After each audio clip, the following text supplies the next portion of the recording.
আমাদের 13ই আগস্টের যে মহাসমাবেশ আপনারা ইতিমধ্যে লক্ষ্য করেছেন, সারা বাংলাদেশ থেকে শিক্ষক কর্মচারী তাদের কিন্তু বাঁধ ভাঙা যে জোয়ার সেটি আজকের এই প্রেস ক্লাবে বইছে।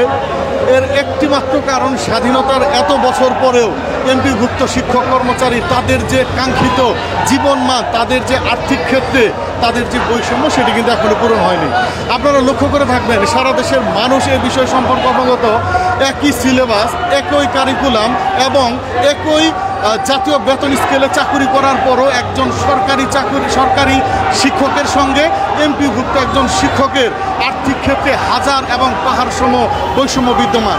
যে বৈষম্যের জন্য আমরা সবসময় বলে আসছি, বাংলাদেশের প্রেক্ষাপটে প্রায় 97% শিক্ষার্থী যারা এমপিভুক্ত শিক্ষা প্রতিষ্ঠানে পড়াশোনা করে, কিন্তু অত্যন্ত দুঃখ পরিতাপের বিষয়, বাংলাদেশের প্রেক্ষাপটে কোনো সময় কোনো সরকার এই এমপিভুক্ত শিক্ষক কর্মচারীদের দিকে সেভাবে দৃষ্টি আকর্ষণ করেনি।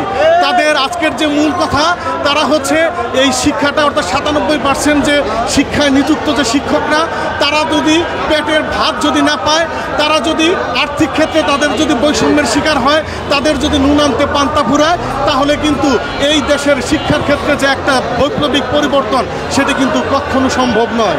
আজকে তাই আমরা সবসময় বলে আসছি, আমরা ইতিপূর্বে দেখেছি গত 15-16টি বছর আমাদের শিক্ষকরা রাস্তায় এসে বসেছিল, দিনের পর দিন, মাসের পর মাস তারা সময় অতিবাহিত করেছে, কিন্তু কোনো ধরনের কর্ণপাত করা হয়নি। আমরা এই বর্তমান ইন্টারিম গভর্নমেন্ট আসার পর আমরা প্রথমেই ধন্যবাদ জানাই, কারণ তারা এসেই আমাদের যে এমপিভুক্ত শিক্ষক কর্মচারীদের 25% যে উৎসব ভাতা ছিল সেটি কোনো রকম বাজেটে উদ্বৃত্ত টাকা ছাড়াই আমাদের 25% বৃদ্ধি করে 50% উন্নীত করেছে।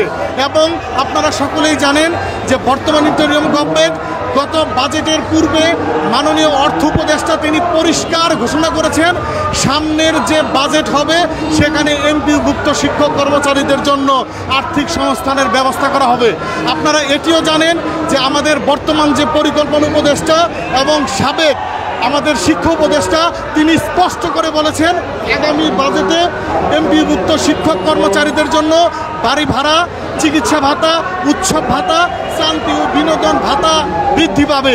কিন্তু অত্যন্ত পরিতাপের বিষয়, বাজেটে পর্যাপ্ত টাকা রাখার পরও কোনো এক অদৃশ্য কারণে সেই টাকার সংস্থান এখনো হয়নি।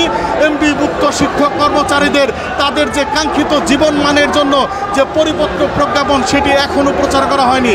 তাই আজকের এই 13ই আগস্টের ঢাকা প্রেস ক্লাবের জনস্রোত থেকে শিক্ষক সমাজের প্রতিনিধি হিসাবে জোর গলায় বলতে চাই, মাননীয় পরিকল্পনা উপদেষ্টা, মাননীয় অর্থ উপদেষ্টা, আপনাদের আশ্বাসের বাস্তবায়ন কোথায়?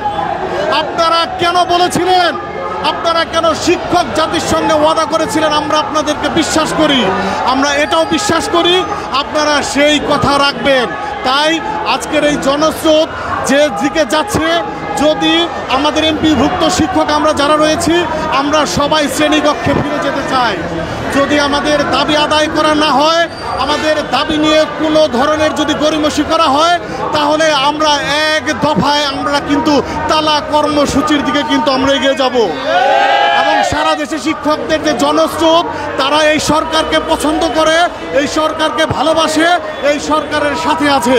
সুতরাং আমাদের যে ন্যায্য দাবি, আমাদের সরকারি নিয়মে বাড়ি ভাড়া, চিকিৎসা ভাতা, উৎসব ভাতা এবং সর্বোপরি এমপিভুক্ত শিক্ষা প্রতিষ্ঠান, স্কুল, কলেজ, কারিগরি ও মাদ্রাসা শিক্ষাকে এক দফা এক দাবি, সেটি হচ্ছে জাতীয়করণ। কি বলেন সবাই?